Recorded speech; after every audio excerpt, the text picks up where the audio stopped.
Now what we have in front of us is kind of the bare bones of what you should expect to pack inside your 3-day assault ruck. These are bare bones aspects. Obviously it's going to be mission specific, but these are the things that you're not going to be able to get around. These are must-haves, absent a few things which I will discuss. First of all, you're going to want another pair of boots.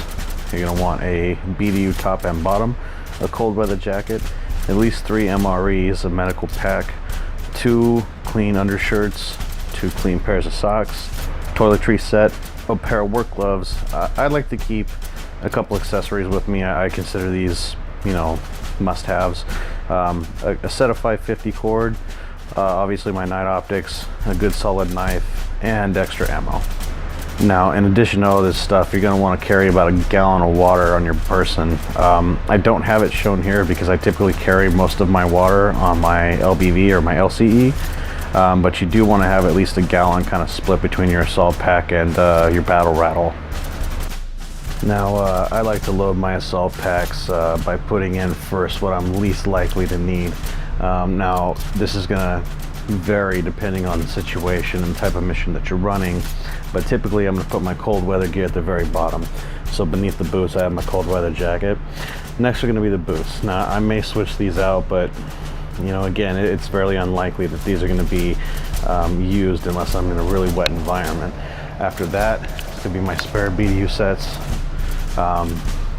my shirts and my socks, my food, my water, and then my ammo. You can see here we're getting a little closer. Got my BDU top and bottom in there, my 3 MREs, got my shirts and my socks. Now it's important that you keep these most accessible.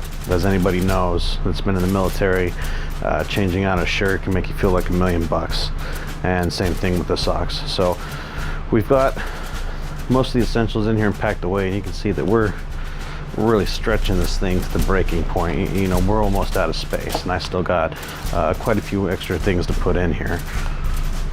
Now the last thing I like to load in my assault pack is my ammo.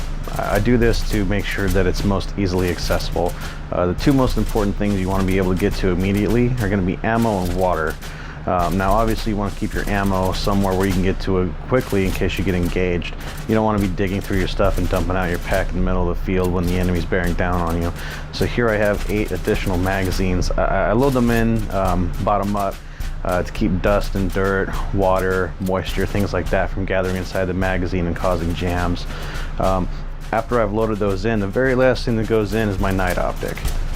Now that's not going to cause too much of a problem when I go reaching for a couple of mags, but more than likely I'm going to be needing to use my night optics before I actually use my ammo, and we're not typically going to walk into a hostile situation.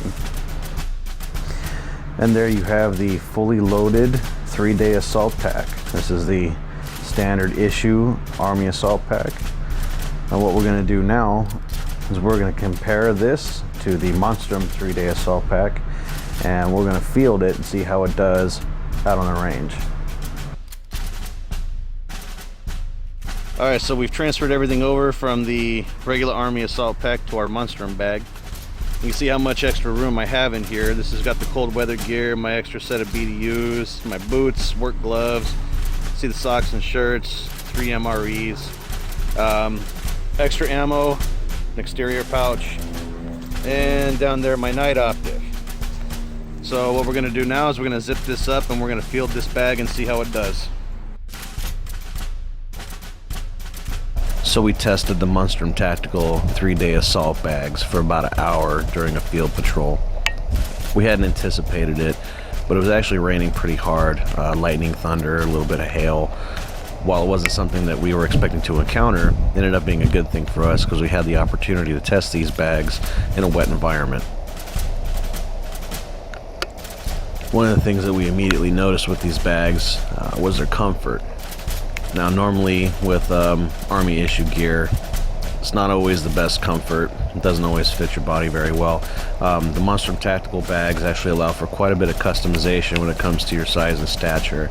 You're able to really fit it to your body and get it in there and have it be very secure to your gear. Like Army issue assault packs, the Monstrum tactical bags do come with a quick release.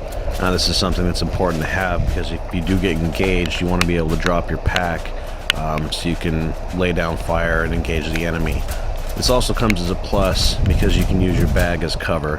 If you're somewhere where you don't have any cover that you can get to, you can quick release your bag, drop to the prone, and then you have at least some sort of cover to return fire while you're trying to suppress the enemy to get them off of you. The bags also have quite a bit of molly real estate, so if you have additional pouches, e-tools, radio pouches, additional canteen pouches, things like that, you will be able to affix them to your bag. And all the bag did very well. Had the same type of reliability and durability that I expect with military hardware. Had excellent water resistance. Was able to carry quite a bit of gear, everything that I needed, and I still had room.